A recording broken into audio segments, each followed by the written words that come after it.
여러분을 포함해서 많은 그리스도인들이 한 번쯤 깊이 고민해보았을 근본적인 물음이고, 그리고 우리의 영적인 여정에서 매우 중요한 이정표가 될 수 있는 나는 정말 구원받았는가라는 주제를 함께 살펴보며 은혜를 나누기를 원합니다.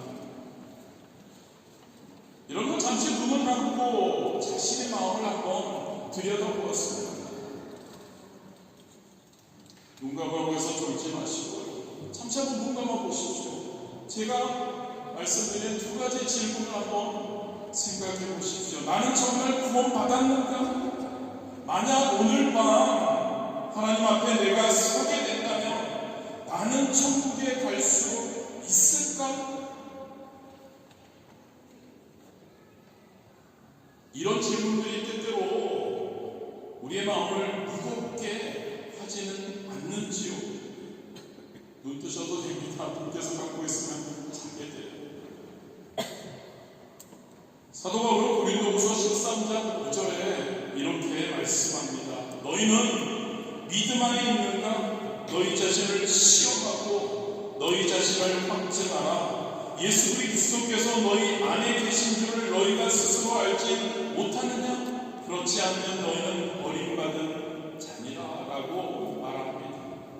이 말씀은 여러분, 우리에게 자기 신앙인 그리스도인들이 자기 점검의 중요성을 강조합니다. 그러나 동시에 이 말씀은 우리에게 큰 위로가 됩니다. 왜냐하면 저와 여러분이 구원받았다는 것을 알 수 있다는 사실을 전제로 하고 있기 때문이죠. 예수 그리스도께서 너희 안에 계신 줄 너희가 스스로 알지 못하느냐? 알지 못하느냐고 묻습니다. 있다는 것을 이야기를 하는 거죠.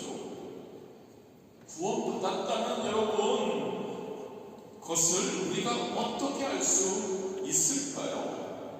두 가지 성경적으로 근거로 잠시 살펴봅니다. 오늘 본문입니다. 제가 여러분에게 다시 한번 읽어드리겠습니다. 내가 하나님의 아들의 이름을 믿는 너희에게 이것을 쓴 것은 너희로 하여금 너희에게 영생이 있음을 알게 하려 함이라라고 기록되어 있습니다. 사도 요한은 이 서신을 쓴 목적이, 요한일서를 쓴 목적이 바로 믿는 자들로 하여금 그들에게 영생, 즉 구원이 있음을 알게 하기 위함이라고 명확히 밝히고 있습니다. 이것은 여러분, 구원의 확신, 저와 여러분도 즉 구원받았다는 것을 아는 것이 단순히 가능할 뿐만 아니라 하나님께서 우리에게 원하신다는 것, 그것을 알기를, 확신하기를 원하신다는 것을 우리에게 보여줍니다. 요한일서에서 증언하고 있는 거죠. 우리의 구원의 확신이 가능하다는 것. 두 번째로는 로마서의 가르침입니다. 8장 16절에 이렇게 기록하죠. 성령이 친히 우리의 영과 더불어 우리가 하나님의 자녀인 것을 증언하시나니. 이 구절은 여러분, 성령님께서 직접 우리의 영과 더불어 우리가 하나님의 자녀임을 확증해 준다고 말씀하고 있는 겁니다. 즉 구원의 확신은 단순히 저와 여러분의 감정이나 논리적 추론의 결과가 아니라는 겁니다. 구원의 확신은 성령님의 역사하심을 통해 우리에게 주어진다는 것을 기억하기를 원합니다. 그렇다면 여러분, 구체적으로 저와 여러분 구원받았다고 알고 싶고 내가 지금 구원받았는지 확신하고 싶다면 어떤 증거들을 통해서 우리가 구원을 받았는지 알 수 있을지 몇 가지 살펴보기를 원합니다. 그리고 여러분들, 이것이 나에게 해당되지 않는다면 잘 들으십시오. 여러분은 구원받지 못했을 수도 있다는 것을 항상 염두에 두셨으면 좋겠습니다.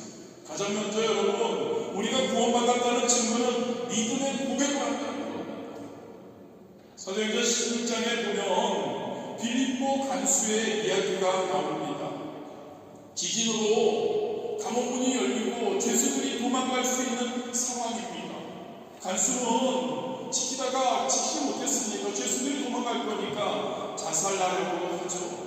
그때 사도 바울이 그를 말리고 그에 대해서 간순히 이렇게 물어봅니다. 30절이죠. 선생들이요, 내가 어떻게 하여 구원을 받으리까? 이에 대한 사도 바울과 신라의 대답은 간단합니다. 31절이죠. 주 예수를 믿으라.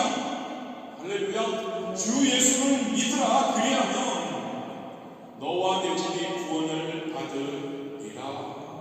무슨 말인가요, 여러분? 우리에게 구원의 본질이 예수 그리스도를 향한 믿음에 있음을 보여준다는 거죠.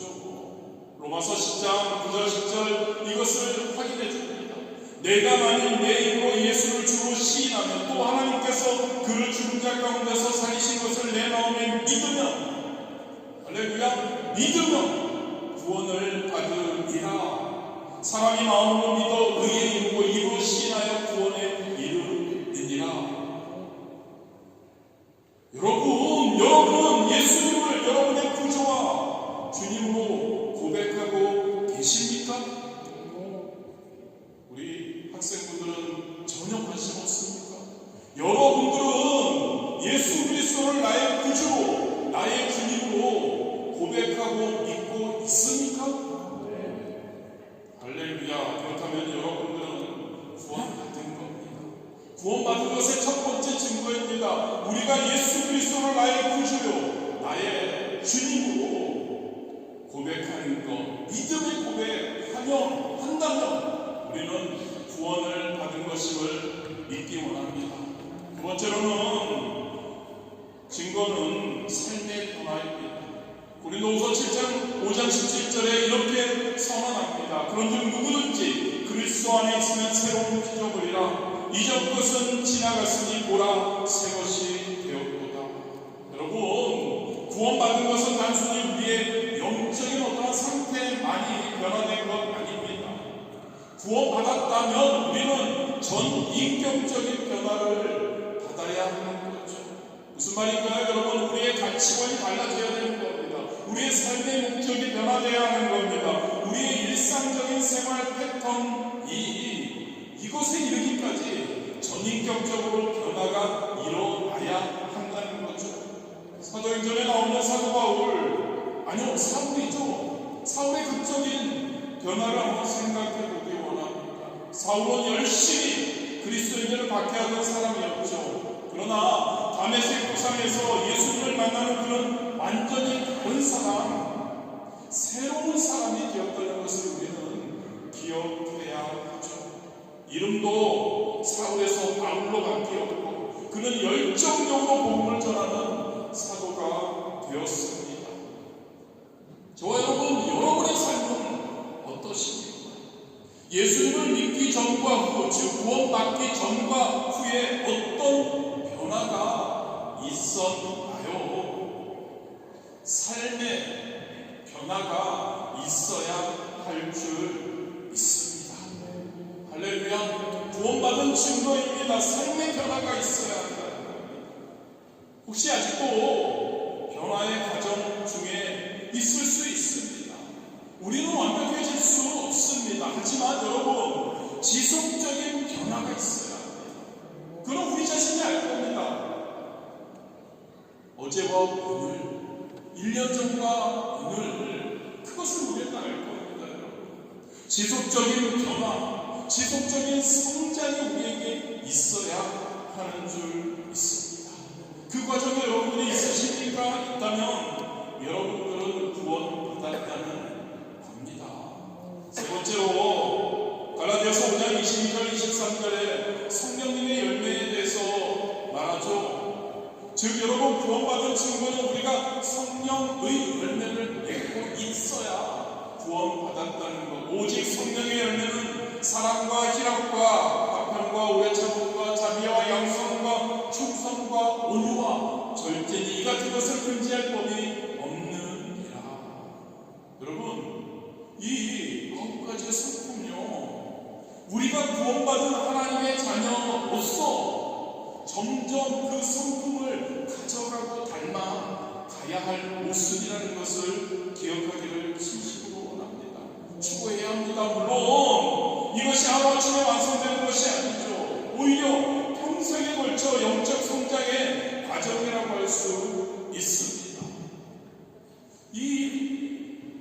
가지의 성품 과연 우리에게는 어떻게 다가오는지 한번 여러분들이 한번 생각해보고, 이전보다 다른 사람들을 더 사랑하고 이해하려고 우리가 노력하고 있습니까? 어려운 상황 속에서도 기쁨과 평강을 경험하고 있습니까? 화가 나는 상황에서도 전보다 더 참을성 있게 대응하고 있냐는 거죠. 다른 사람들에 대한 자비와 사랑이 늘어가고 있냐는 겁니다. 하나님과 사람들에 대한 충성심이 깊어지고 있냐는 거죠. 자신의 입과 감정을 내가 더 잘 다스리고 있느냐는 겁니다. 성령의 9가지의 그 열매 성품, 이런 변화들이 우리에게 있냐는 거죠. 여러분의 삶에서 조금씩이라도, 아까도 말씀드렸죠, 완벽해질 수 없습니다. 한 번에 안 됩니다. 그래서 구원의 과정이라고, 영적 과정이라고 하죠. 하나님 나라에 갈 때까지 우리는 점점 예수님을 닮아가는 거죠. 그런데 여러분, 이런 변화들이요, 여러분의 삶에서 조금씩이라도 일어나고 있다면 그것은 성령님께서 여러분 안에서 역사하고 계시다는 증거임을 믿으시기를 바랍니다. 내가 조금 더 사랑하게 되고, 내가 조금 더 성질 부리고, 내가 조금 덜 남에게 이상한 이야기하고 하지 않는다면 구원받았다는 증거이죠. 성령님께서 저와 여러분 안에 역사하고 계시다는 증거입니다. 네 번째로 요한일서 5장 3절에 이렇게 봐, 하나님을 사랑하는 것은 이것이니 우리가 그의 계명을 지키는 것이라. 그의 계명들은 무거운 것이 아니로다. 구원받은 사람의 증거는요, 구원받은 증거는 하나님을 향한 사랑이 그리고 순종이 있다는 겁니다. 예수님도 요한복음 14장 15절에 이렇게 말씀합니다. 너희가 나를 사랑하면 나의 계명을 지키라. 계명을 지키라고 합니다. 하나님의 말씀을 지키라고 이야기하고 있죠. 그렇습니다. 여러분, 구원받은 사람의 특징 중 하나는 하나님을 향한 사랑이 깊어지는 것, 그리고 그 사랑이 순종으로 나타난다는 것이죠. 이것은 여러분 단순히 계명, 하나님이 우리에게 주신 십계명과 그러한 계명 지키는 차원을 넘어서는 겁니다. 하나님을 기쁘시게 해드리고 싶은 마음이, 하나님의 뜻대로 살고 싶은 열망이 우리 안에 자라나는 겁니다. 할렐루야. 하나님 뭐 하라고 했다고 해서 그것을 하려고만 하는 것이 아니라, 하나님이 너무 감사해서, 하나님이 너무 사랑스러워서, 하나님이 원하시는 것을 다 해드리고 싶은 그런 마음으로 하나님의 말씀대로 살아가는 거죠. 그분의 뜻대로 살고 싶은 열망이, 둘의 잘고등학교 학생 친구들이 있어서 더 이야기하지만 우리 권사님이 말씀하신 것처럼 나이 들기 전에 여러분들 그 열망이 넘쳐 흐를 수 있게 되기를 주님의 이름으로 축복합니다. 진짜요. 그 열망이 젊었을 때 하나님을 어떻게 하면 기쁘시게 할까, 하나님을 얼마나 사랑해볼까, 그 열망이 넘쳐나야 한다는 거죠. 물론 아까도 계속 말씀드리지만 여전히 실수하고 우리는 넘어질 수 있습니다. 그런데 여러분, 중요한 것이 무엇인지 압니까? 저와 여러분의 전반적인, 이것을 강조합니다, 전반적인 삶의 방향성이 중요한 겁니다. 우리의 마음이 하나님을 향하고 있는지, 그분의 말씀에 순종하려는 의지가 있는지, 우리의 삶의 전반적인 방향성이에요. 하나님을 사랑하는, 하나님을 향한 여러분 사랑이 있습니다. 하나님의 말씀대로 순종하고 따르려는 의지가 있으시냐는 거죠. 있으십니까 여러분? 있으시기 바랍니다. 있어야 그게 구원받은 사람의 증거가 되는 거죠. 다섯 번째로 요한일서 3장 14절 이렇게 말씀합니다. 우리는 형제를 사랑함으로 사망에서 옮겨 생명으로 들어간 줄을 알거니와 사랑하지 아니하는 자는 사망에 머물러 있느니라. 구원받은 사람의 또 다른 특징은 다른 사람을 향한 사랑입니다. 단순히 감정적인 호감을 이야기하는 것 아닙니다. 이걸 넘어서는 겁니다. 사랑한다면 실제적으로 관심을 가지고 실제적으로 돌보는 것을 이야기합니다. 호감을 갖는 것이 아니라는 거죠. 초대교회 모습에서 우리는 이 사랑을 우리는 찾게 됩니다. 초대교회 성도들은 서로의 필요를 채우기 위해 자신의 소유를 나눕니다. 함께 모여 교제하며 기도합니다.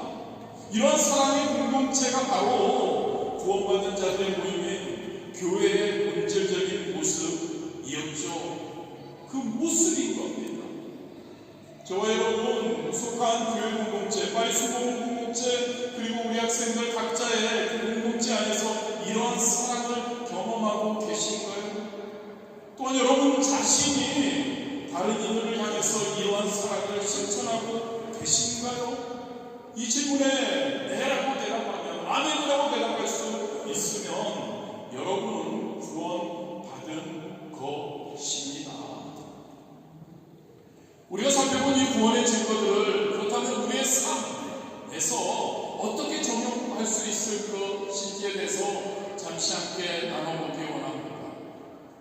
먼저 학교나 직장에서요, 많은 성도님들이 하루의 대부분을 학교나 직장에서 보냅니다.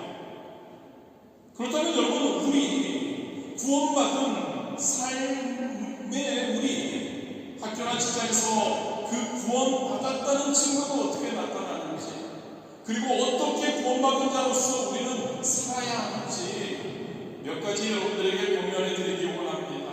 가장 먼저 여러분, 학교에서 직장에서 우리의 삶 전체에서 구원받은 자는 정직해야 합니다. 할렐루야. 작은 일에도 속이지 않고 정직하게 행동해야 구원받은 자입니다. 또 학교나 직장에서 성실해야 합니다. 맡은 일에 최선을 다해야 합니다. 그리고 공정해야 합니다. 구원받은 사람들은요, 학교 친구들이나 직장 동료나 부하 직원을 대할 때 편견 없이 공정하게 대해야 합니다. 섬김의 리더십을 가져야죠. 권위를 내세우기보다 섬기는 자세로 일하고 공부해야 합니다. 윤리적인 의사결정을 할 때 이익만을 주지 않습니다. 옳은 일을 선택하는 용기가 있어야 합니다. 할렐루야. 근데 여러분, 이러한 모습 단순히 좋은 학생, 좋은 직원의 특성이 아니에요. 이것은 여러분, 이러한 어떤 모습은 구원받은 하나님의 자녀로서 세상의 빛과 소금의 역할을 하고 있음을 보여주는 구원받은 자의 증거임을 믿으시길 주님의 이름으로 축복합니다.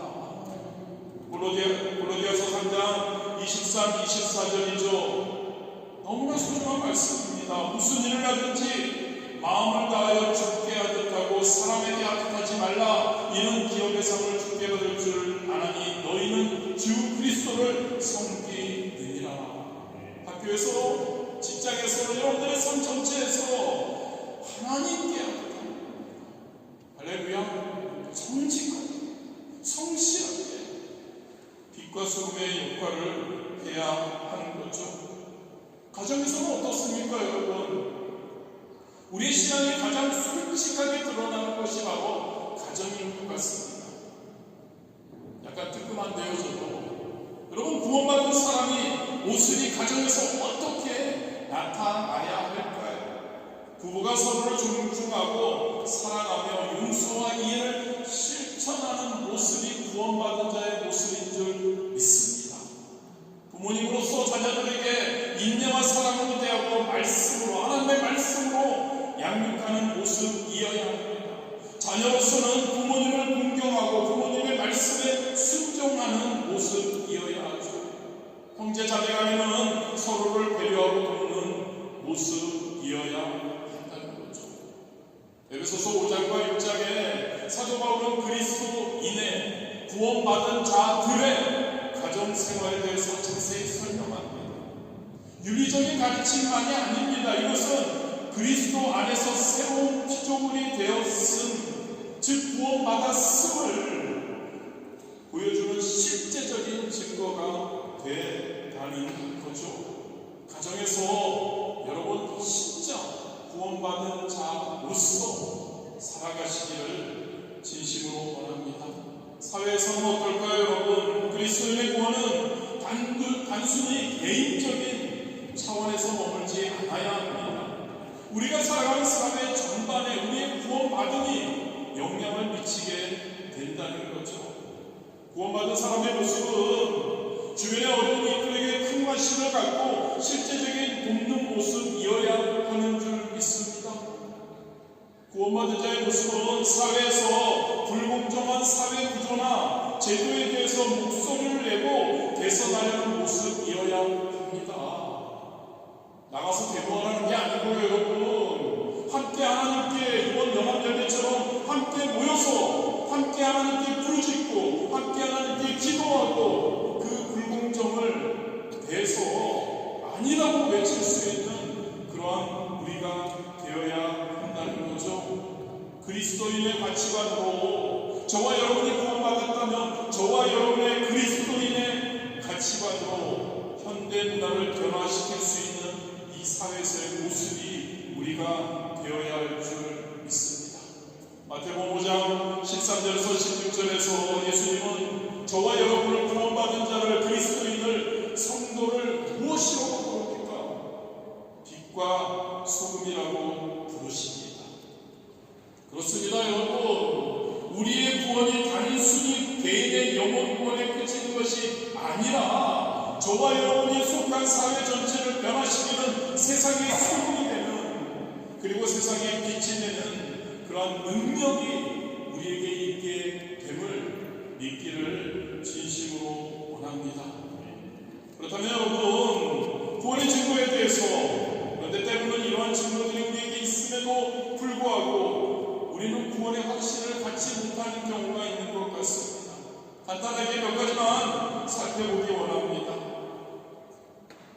구원받은 것 같은데 갑자기 과거의 죄, 현재의 연약함, 그것으로 내가 구원받지 못했다고 생각할 수 있죠. 그런데 성경은 로마서 8장 1절에 이렇게 말씀합니다. 그러므로 이제 그리스도 예수 안에 있는 자에게는 결코 정죄함이 없나니.